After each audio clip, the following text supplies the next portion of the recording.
Okay, welcome back students. Hopefully आप लोगों के पास जो है वो एक्चुअल टाइमर शो हो रहा होगा, क्योंकि मैंने दोबारा से रीजॉइन किया है तो मेरे पास अभी करंटली टाइम स्टार्ट हुआ है। तो इस वजह से मुझे नहीं पता चलेगा कि कितना टाइम जो है वो रिमेनिंग होगा। तो जब आपके लास्ट 10 मिनट्स होंगे तो काइंडली आपने मुझे कोई भी एक बंदा हैंड रेज करके मुझे इन्फॉर्म कर दे कि लास्ट 10 मिनट्स रह गए हैं, ताकि फिर मैं उसके मुताबिक चीज़ें जो है वो कंपाइल कर सकूँ। ओके, अब मैं ज़रा वापस उसी स्लाइड पे आने की कोशिश करता हूँ जहाँ पे हम रुके थे। तो होपफुली ये स्लाइड है।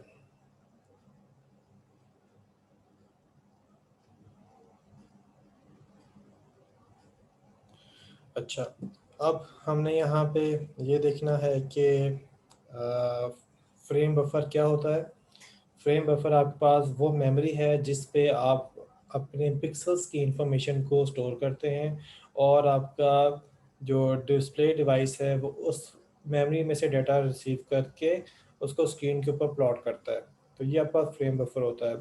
और इसी को रिफ्रेश बफर कहते हैं। कब रिफ्रेश बफर कहते हैं? जब आपके जो डिस्प्ले डिवाइस है वो इसी मेमोरी को बार बार यूज़ करती है ताकि वो स्क्रीन को कंटिन्यूसली जो है वो रिफ्रेश करते रहे।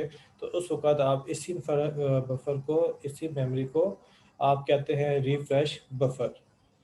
अच्छा, इसके बाद नेक्स्ट हमारे पास है कलर बफर। अब इसी फ्रेम बफर को आप कलर बफर भी कहते हैं, लेकिन कब कहते हैं? ये जो आपकी जितनी मैं यहाँ पे टर्मिनोलॉजी बोल रहा हूँ ये एक्चुअल में फ्रेम बफर की है, उसी मेमोरी की है। लेकिन उस मेमोरी की जो कंसर्न है, उसका जो एक्टिविटी है, यूजेज है, उसके डिपेंड पे इसका नाम थोड़ा सा चेंज हो जाता है। तो अगर आपका फ्रेम बफर जो है वो कलर इंफॉर्मेशन होल्ड करता है तो आप उस फ्रेम बफर को क्या बोलेंगे? कलर बफर बोलेंगे। ठीक है। अब इसी तरीके से आपके पास जो अगर आपने जो पिक्सल हैं उनकी रिप्रेजेंटेशन के लिए एक पिक्सल के लिए एक बिट का इस्तेमाल किया हुआ है, और इसी एक की बिट की बेस पे आपके फ्रेम बफर जो है वो आपका बना हुआ है। तो आप उसको कहेंगे bit frame, sorry bit map. जैसे कि अभी आपके पास जो है वो नीचे यहाँ पे डेफिनेशन में बिट मैप जो है वो लिखा हुआ आपको शो हो रहा है। मैं आपके सामने ज़रा इसको हाईलाइट भी करता हूँ। तो ये आपके पास क्या है? Bit map.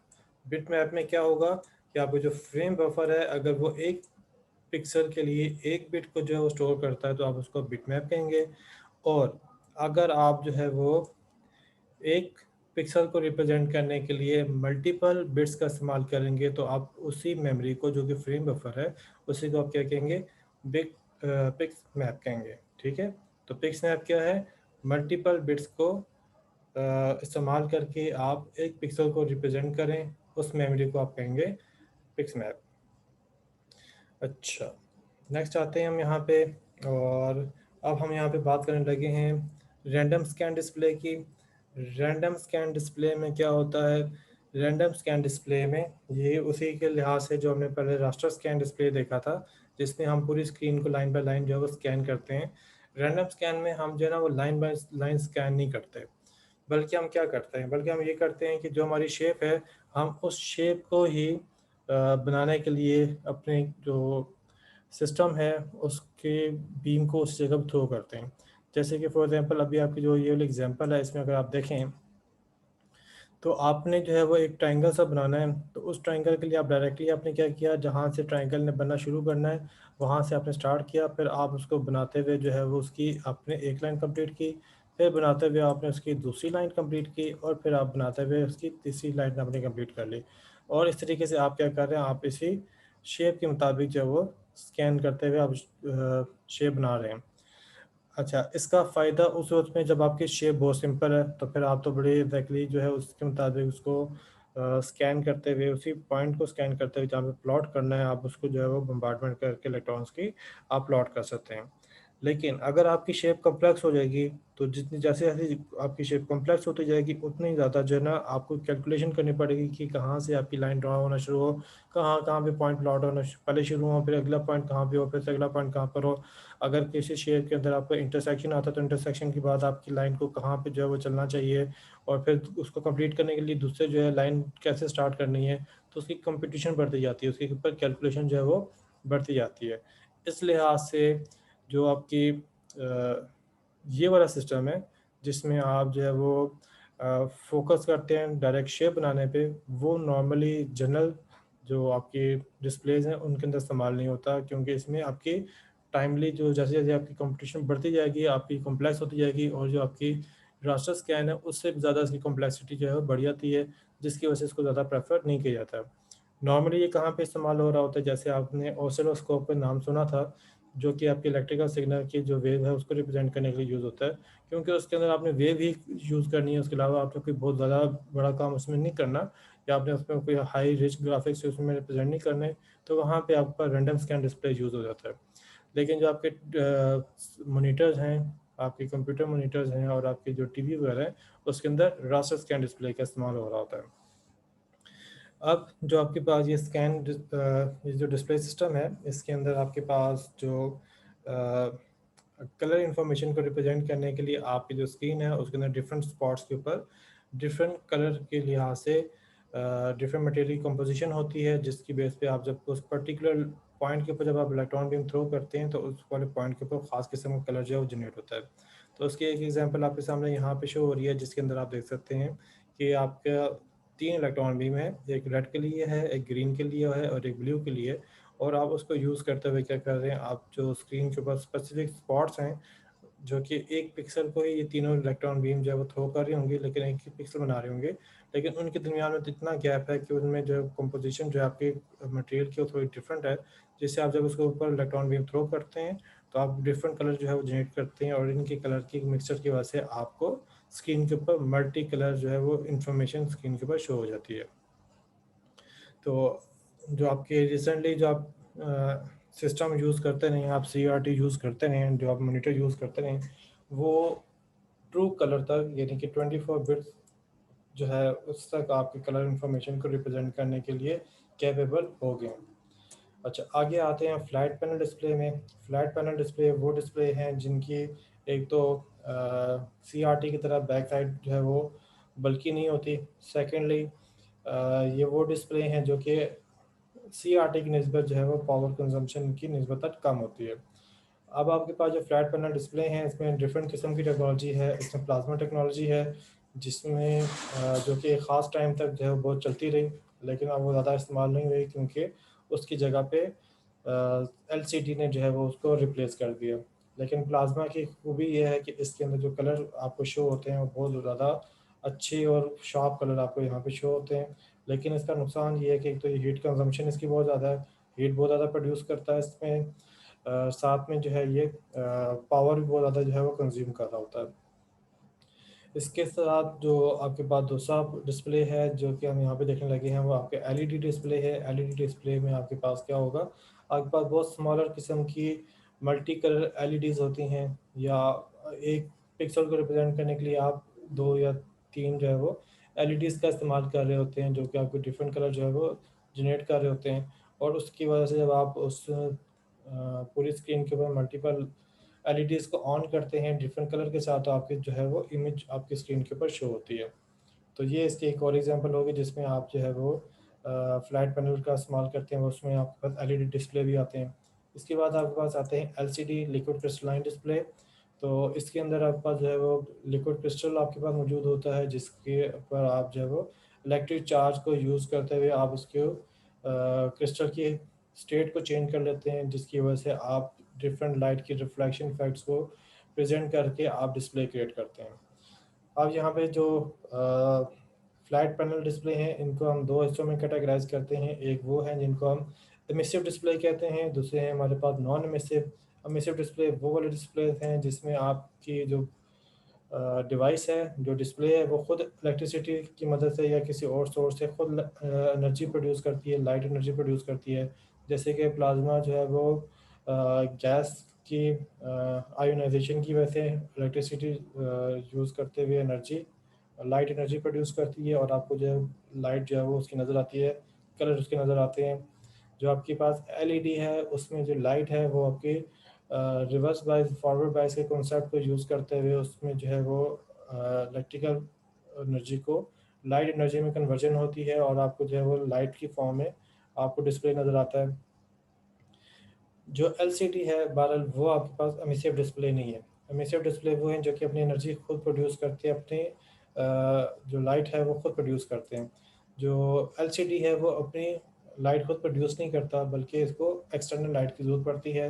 तो वो ऐसे डिस्प्ले जो कि अपनी लाइट खुद प्रोड्यूस ना करते हो, बल्कि एक्सटर्नल लाइट के सोर्स को यूज़ करते हुए उसको जो है क्या करें, अ, उसको जो है वो यूज़ करते हुए कोई डिस्प्ले क्रिएट करें, हम उसको नॉन एमिसिव डिस्प्ले कहते हैं। तो नॉन एमिसिव में आपके पास जब एलसीडी डिस्प्ले आता है जो कि अपनी लाइट प्रोड्यूस नहीं कर रहा होता, बल्कि वो एक्सटर्नल या बैकलाइट को यूज़ करते हुए उसकी जो है रिफ्लेक्शन और रिफ्रैक्शन जो कि लाइट के कॉन्सेप्ट्स हैं उनको यूज़ करते हुए आपके डिस्प्ले में डिफरेंट कलर्स वगैरह डिफरेंट ग्राफिक्स जो है वो शो कर रहे होते हैं। इसके बाद हम आएँगे स्टीरियोस्कोपिक और वर्चुअल रियलिटी सिस्टम पे। स्टीरियोस्कोपिक जो है वो आपके पास एक ऐसा कॉन्सेप्ट है जिसमें आप जो है वो अपनी आई को लेफ़्ट और राइट को जो है डिफरेंट अ, लेफ़्ट और राइट आई को जो है वो डिफरेंट पिक्चर दिखाते हैं। एक ही सीन की तरह डिफरेंट एंगल से पिक्चर दिखाते हैं और आपको लग रहा होता है कि ये आपके पास कोई 3D ऑब्जेक्ट है, जबकि वो 3D ऑब्जेक्ट नहीं होता, लेकिन वो आपकी आई जो है उसको ऐसे ऑब्ज़र्व कर रही होती है गोया कि वो 3D ऑब्जेक्ट है। तो उसकी एक एग्ज़ाम्पल आपके सामने जो है ये एक स्टीरियोस्कोपिक की है, जिसके अंदर जो है वो 2 पैनल को यूज़ करके उसके दरमियान में एक मिरर लगा के आपके जो है वो 2 अलग-अलग रिफ्लेक्शन स्क्रीन के ऊपर क्रिएट किए गए हैं, जिसके आपको लग रहा है कि गोया कि ये आपके पास क्या है, कोई 3D ऑब्जेक्ट आपके पास यहाँ पे मौजूद है। एक्चुअल में 3D ऑब्जेक्ट नहीं है, ना ये 3D डिस्प्ले बन रहा है। ये एक्चुअल में आपकी आई जो है वो इसको ऐसे प्रेडिक्ट कर रही है गोया कि 3D ऑब्जेक्ट है। तो आपके पास स्टीरियोस्कोपिक मेथड के अंदर आप क्या करते हैं, आप जो है वो अपनी आइज़ को या लेफ्ट आई और राइट आई को जो है थोड़ा-सा डिफरेंट एंगल के साथ एक ही सीन जब दिखाते हैं तो उसको 3D इफेक्ट नज़र आता है। इसी तरीके से वर्चुअल रियलिटी के अंदर भी स्टीरियोस्कोपी का कॉन्सेप्ट यूज़ हो रहा होता है, जिसमें आप जो है दोनों आइज़ को सेपरेट व्यू देके जो है वो एक ऐसा व्यू जनरेट कर रहे होते हैं कि गोया कि आप एक 3D एनवायरनमेंट में हैं, तो ये भी आपकी एक डिस्प्ले डिवाइस की सूरत में जो है वो यूज़ हो रही होती है। इसके बाद हम आते हैं hard copy devices. Hard copy devices आपके पास वो प्रिंटर वगैरह हैं जिसमें आप जो है अपने ग्राफ़िक्स को प्रिंट आउट करके उसको डिस्प्ले जो है वो क्रिएट कर सकते हैं।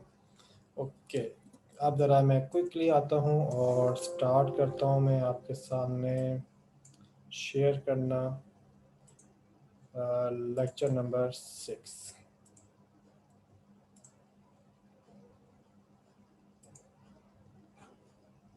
ओके, सीआर काइंडली इस सेशन की भी आप अटेंडेंस मार्क कर लें। अभी 41 स्टूडेंट्स 41 पार्टिसिपेंट यहाँ पे शो हो रहे हैं, तो मुझे हटा के 40 स्टूडेंट्स होंगे यहाँ पे, तो आप इनकी अटेंडेंस मार्क कर दें। Thank you.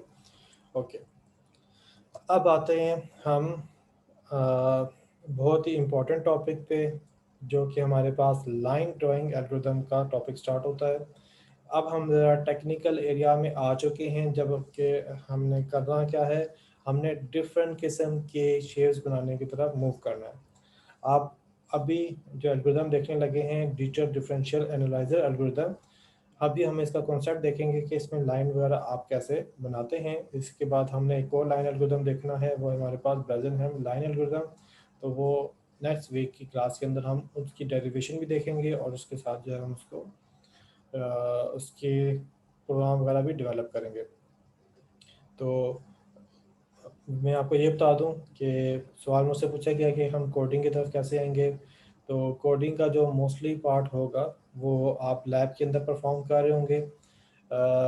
मैं अगर सहूलत देखूंगा तो मैं आपको जो है वो प्रोग्राम वगैरह जो है वो करवाना भी सिखाऊंगा यहाँ पे, लेकिन मोस्टली टाइम जो है वो शॉर्ट होता है क्योंकि मैंने 2 लेक्चर को एक साथ कवर करना होता है।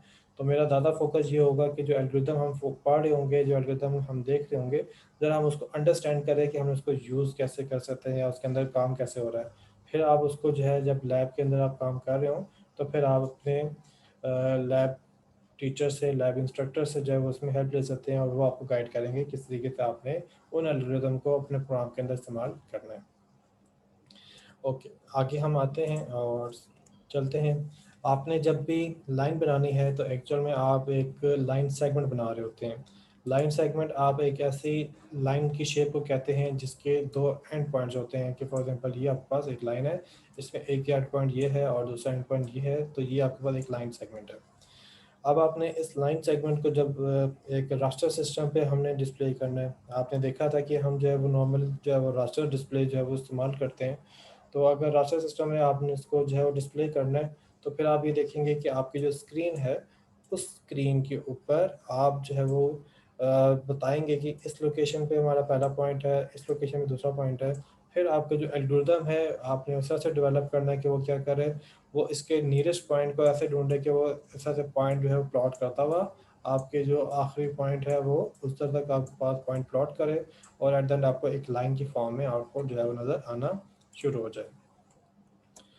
अच्छा, अब जब आपने लाइन को बनाना है, तो लाइन को बनाने के लिए ज़रा हमें मैथमेटिकल इंफॉर्मेशन भी ज़रूरत होती है, जैसे कि इक्वेशन ऑफ लाइन, जो सिंपलेस्ट लाइन स्लोप इक्वेशन कहते हैं, वो आपके पास होती है y equals to M X plus सी।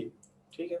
अच्छा, यहाँ पे मैं ज़रा इन चीज़ों का बता दूँ कि ये जो हमारे पास डिफरेंट आपको यहाँ पे नोटेशन यूज़ हो रही हैं, ये क्या है, उनका क्या मतलब है। तो यहाँ पे जो आपके पास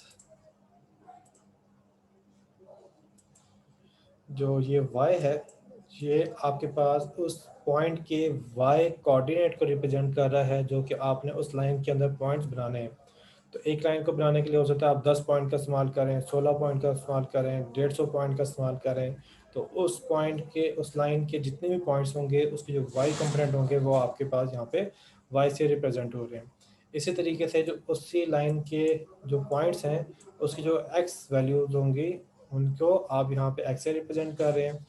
और इसके अलावा ये जो आपके पास यहाँ पे m लिखा हुआ है, ये रिप्रेजेंट करता है स्लोप ऑफ द लाइन, कि लाइन जो है उसकी इंक्लिनेशन कैसी है, उसकी x और y के रिस्पेक्टिव उसकी रेशो किस तरह से है, कि वो लाइन किस तरह से जो है वो राइज कर रही है या फॉल कर रही है।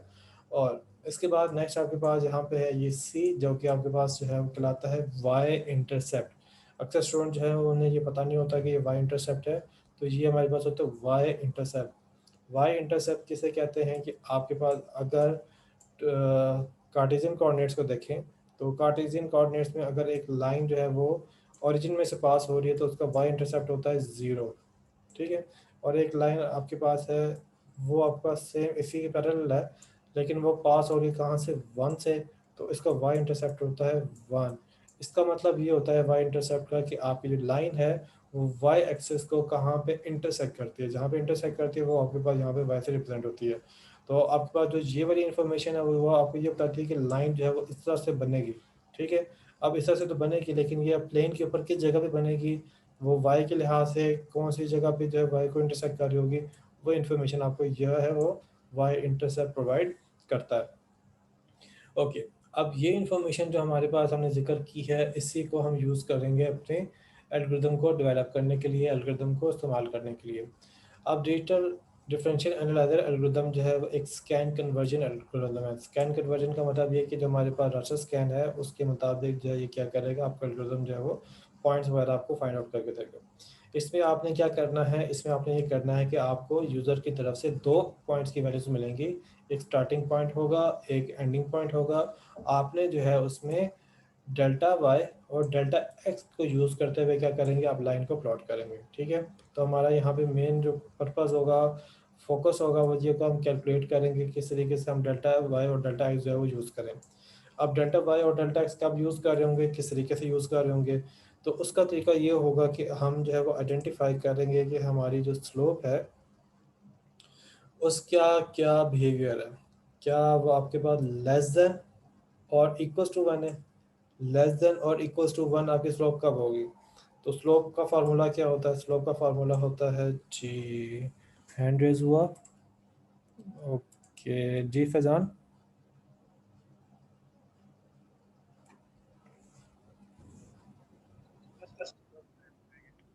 जी फैजान।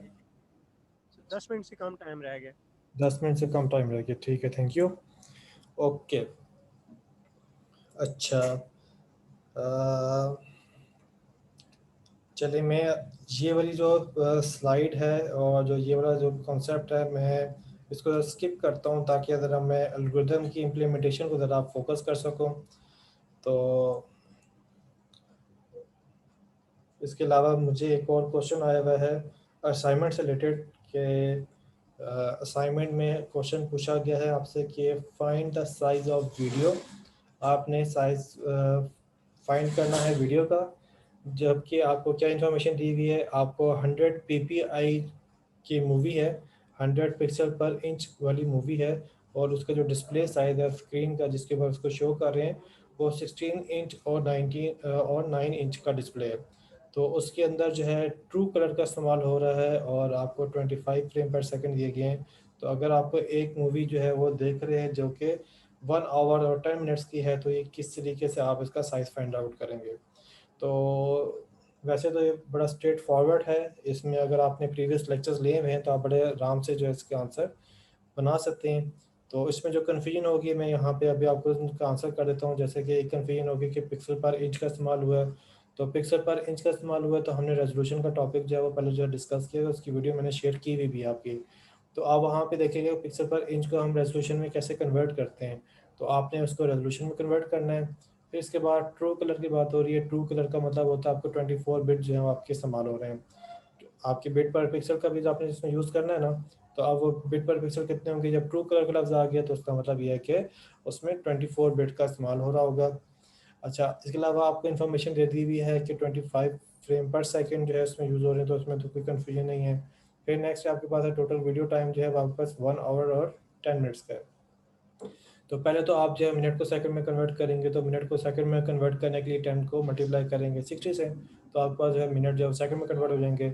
जब आप आवर की बात करेंगे तो आवर को जब आपने कन्वर्ट करना होगा, तो आवर को कैसे कन्वर्ट करेंगे। आवर को कन्वर्ट करने के लिए आप जो आवर है उसके साथ पहले मिनट में कन्वर्ट करने के लिए उसको 60 से मल्टीप्लाई करेंगे, और फिर उसको सेकंड में कन्वर्ट करने के लिए आप फिर 60 से मल्टीप्लाई करेंगे। तो इस तरीके से आपका आवर जो है वो सेकंड में कन्वर्ट हो जाएगा।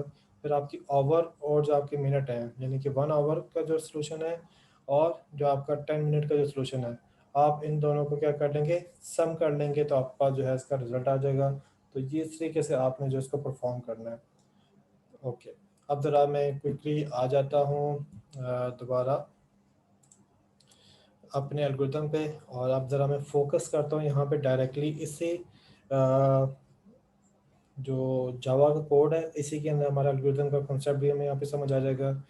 तो हमें पता चल जाएगा कि क्या क्या काम कैसे हो रहा है।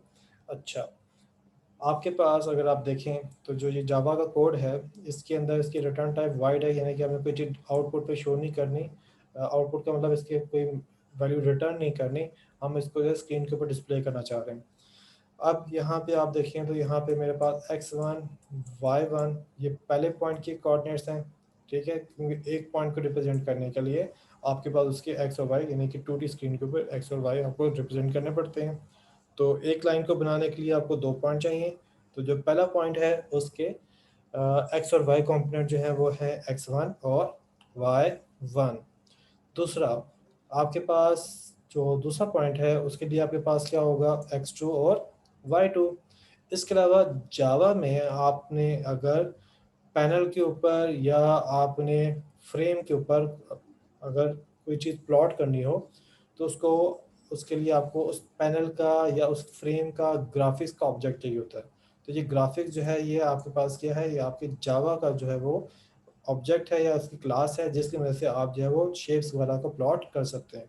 तो ये ग्राफिक्स का ऑब्जेक्ट हमें यहाँ पे रिसीव हो रहा है, तो हमें ये ग्राफिक्स के ऑब्जेक्ट को यूज़ करके क्या कर सकते हैं, हम पॉइंट को प्लॉट कर सकते हैं। अब ये पॉइंट को कैसे प्लॉट करेंगे, जब जिस स्टेटमेंट में यूज़ हो रहा होगा मैं वहाँ पे थोड़ा सा इसको और डिस्क्राइब करूँगा। अच्छा, अब ये एल्गोरिदम कैसे काम कर रहा है, इसमें क्या एक्टिविटीज़ करनी है। तो मैंने आपसे कहा था कि हमने जो है वो स्लोप देखनी है कि स्लोप आपकी जो है वो ग्रेटर है या स्लोप जो है वो ग्रेटर देन 1 है या फिर स्मॉलर देन 1 है, और उसकी बेस पे हम डिसाइड करेंगे कि भाई हमें जो है वो किस तरीके से क्या एक्टिविटी परफॉर्म करनी है। तो उस सूरत में अगर आप देखें, कुछ स्टेटमेंट आपको प्रीवियस स्लाइड में मिल जाएगी, स्लाइड्स मैंने आपके साथ शेयर की हुई है, लेकिन आप यहाँ पे अगर आप देखें तो अब मैं यहाँ पे क्या कर रहा हूँ, यहाँ पे मैं ये कह रहा हूँ कि मेरे पास जो एक स्लोप होती है वो एक्चुअल में होती है d y over d x. तो यही अगर आप इन्फॉर्मेशन आपके सामने रखूँ तो उसकी सूरत में वाई अगर डी वाई अगर ग्रेटर होगा, डी एक्स अगर आपके पास स्मॉलर होगा, तो वैल्यू आपके पास क्या होगी, आपकी वैल्यू जो है वो ग्रेटर देन 1 हो जाएगी, ठीक है। और अगर आपका डी वाई की वैल्यू जो है वो स्मॉलर है, डी एक्स की वैल्यू ग्रेटर है, तो आपकी यही वैल्यू जो है वो लेस देन 1 हो जाएगी, ठीक है। और अगर इक्वल्स टू 1 है तो उसका मतलब ये है कि डी वाई और डी एक्स दोनों जो है वो इक्वल है। तो ये एक्चुअल में क्या है, ये इनका y का चेंज है और नीचे आपके पास x का चेंज है। तो आप फार्मूले में जब आप स्लोप निकालते हैं वो होता है y2 minus y1 over x2 minus x1। अच्छा, अब ये चीज़ आपको यहाँ पे इस बात समझ आ गई, तो उसके बेस पे अगर आप प्रीवियस स्लाइड में देखेंगे तो आपको पता चलेगा कि जो है वो ग्रेटर देन 1 होगा तो हमने किसकी वैल्यू को जो है 1 रखना है और किसकी वैल्यू को हमने जो है वो चेंज देखना है। लेकिन यहाँ पे भी जो है मैं क्विकली उसका रिस्पॉन्स देता हूँ। अच्छा, अब मैंने सबसे पहले जो है वो डी एक्स निकाल लिया। वो कैसे निकाला, हमने x two minus x one किया तो हमारे पास डी एक्स आ गया। और डी वाई कैसे निकाला, हमने y two minus y one किया तो डी वाई आ गया। तो ये एक्चुअल में क्या है, हमारी दोनों पॉइंट की एक्स वैल्यू को हमने सब्ट्रैक्शन लेके डी एक्स निकाल लिया, दोनों पॉइंट की वाई की वैल्यू को सब्ट्रैक्ट करके हमने डी वाई निकाल लिया। अच्छा, अब इसके बाद नेक्स्ट हम जो है यहाँ पे एक वेरिएबल डिफाइन करें स्टेप्स। ये स्टेप जो है वो हमें ये बताएगा कि हमें कितने नंबर ऑफ पॉइंट्स प्लॉट करने हैं, हमें कितने नंबर ऑफ पॉइंट्स जो है वो प्लॉट करने हैं ताकि हमारी एक लाइन जो है वो कंप्लीट हो जाए। अब ये स्टेप्स हमारे पास कैसे फाइंड आउट हो रहा है, हम ये कर रहे हैं कि हमने डी एक्स और डी वाई का कंपेरिजन किया कि डी एक्स अगर ग्रेटर होगा डी वाई से तो उस वक्त पे हम क्या करेंगे, हम स्टेप्स की वैल्यू रखेंगे जो कि ग्रेटर वाली की होगी। तो ग्रेटर इसमें कौन सा है, डी एक्स। तो इसका मतलब ये हुआ कि आपकी जो चेंज है, जिसका चेंज ज़्यादा होगा, आप उतने पॉइंट्स आप प्लॉट करने के लिए यहाँ पे कर रहे हैं। और आप देखेंगे कि वाकई में इतने ही पॉइंट्स आपको चाहिए होते हैं कि आपने क्या करना है, आपने उस लाइन को प्लॉट कर लेना है। तो ये एक आपके डीडीएल एल्गोरिथम ने आपको जो है ये चीज़ बता दी। अब यहाँ पे अगर आप देखें तो ये मैथ डॉट एब्सोल्यूट यूज़ हो रहा है। तो ये math dot a b s या एब्सोल्यूट जो है वो किस लिए यूज़ कर रहे हैं, वो इसलिए कर रहे हैं कि आपका डी एक्स और डी वाई जब निकालेंगे तो पॉसिबल है कि क्या हो जाए कि x two minus x one की वैल्यू नेगेटिव में आ जाए। लेकिन हमने जब कंपैरिजन करना है तो हमने उसके नेगेटिव वैल्यू के बेस पे कंपैरिजन नहीं करना, हमने उसकी एक्चुअल मैग्नीट्यूड की बेस पे वैल्यू जो है कंपैरिजन करना है। तो इसलिए हम इसको एब्सोल्यूट कर रहे हैं ताकि इस तरह का इशू ना आए। और फिर आप ये भी देख सकते हैं कि मैथ डॉट एब्सोल्यूट करके ही इसकी वैल्यू को हमने स्टेप्स को असाइन किया ताकि ये हम जो है वो लूप के तौर पे इस्तेमाल कर सकें कि लूप को कितनी दफ़ा जो है वो चलना चाहिए। इसी तरीके से ये कंडीशन फॉल्स होगी तो फिर आप वाई की जो चेंज ऑफ वाई है, डी वाई, उसकी वैल्यू को आप स्टेप में असाइन कर देंगे। अब ये मेरे पास आ गया कि हमने टोटल नंबर ऑफ पॉइंट्स कितने प्लॉट करने हैं। अब नेक्स्ट आता है कि मुझे एक पॉइंट जो प्लॉट करूं उसके बाद अगले पॉइंट तक बनाने के लिए बीच में चेंज फाइंड करना, कितना चेंज आएगा। ठीक है, मिसाल के तौर पे मैंने एक पॉइंट बनाया, अब ये आपके पास जो है वो एंडिंग पॉइंट है। अब इसे अगला पॉइंट जो है वो मुझे पता है कि जी इतने पॉइंट आपके हैं, जी आपने 10 पॉइंट इसमें बनाने हैं। लेकिन इससे अगला पॉइंट जो है वो कहाँ पे बनाना है, वो यहाँ पे बन सकता है, वो यहाँ पे बन सकता है, वो यहाँ पे भी बन सकता है। अब कहाँ पे बनाना है वो आपको कैसे पता चलेगा, वो आपको ऐसे पता चलेगा कि आप जो है वो उसमें स्मॉलर चेंज फाइंड करेंगे कि एक्स कितना चेंज है, वाई कितना चेंज है। तो उसके लिए एक्स का चेंज निकालने के लिए हमने एक्स के डी एक्स के साथ हमने स्टेप्स को डिवाइड कर दिया। और इससे हमें हमारे पास एक्स का चेंज मिल गया कि हमें एक्स में कितना चेंज लेकर आना है। और फिर डी वाई को जो है हमने स्टेप से डिवाइड कर दिया तो हमें वाई का चेंज पता चल गया कितना वाई में चेंज आना है। अब इस तरह से हमारे पास एक्स इन और वाई इन का आ गया। अब हमने क्या करना है, हमने पहला पॉइंट प्लॉट करना है। पहला पॉइंट हमने लिया एक्स वन वाई वन वाला, ठीक है, तो ये वाला पॉइंट है। और इसके बाद हमने इसको प्लॉट कर लिया। प्लॉट करने के लिए क्या करें, जी डॉट ड्रॉ स्ट्रिंग की स्टेटमेंट यूज़ करें। इस ड्रॉ स्ट्रिंग को 3 आर्गुमेंट चाहिए होते हैं, एक आपको करैक्टर चाहिए होता है कि आप कोई स्ट्रिंग पास करें। तो स्ट्रिंग इसमें हमने ये पास कर दी कि जी एक डॉट आएगा जो कि एक पॉइंट को रिप्रेजेंट कर रहा होगा, इसके अलावा एक्स की वैल्यू और वाई की वैल्यू। फिर लूप में